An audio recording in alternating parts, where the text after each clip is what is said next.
IKEA Hello haul. guys, 'di ba galing kami sa IKEA tapos ang hinahanap ko kasi yung basket siya na ratan nilagay ng maruming damit. So gagawin ko siyang lagay ng dahil wala siyang malaki, meron siya pero hindi ganoon kalaki.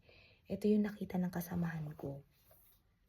Naka-sale siya, parang 3 euro siya kasi parang 299 krono. So kapag kinonvert siya sa euro, it's 3 euro. So ito, maganda to, nakita ko siya.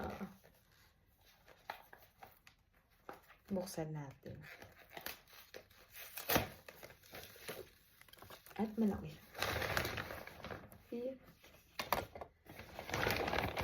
Ayan siya. So ito, pwede pa siyang palitan.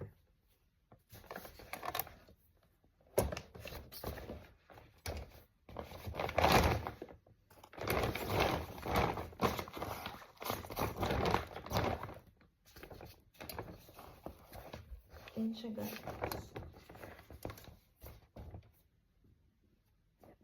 So, pwede ko lagay dito yung madumi kong damit.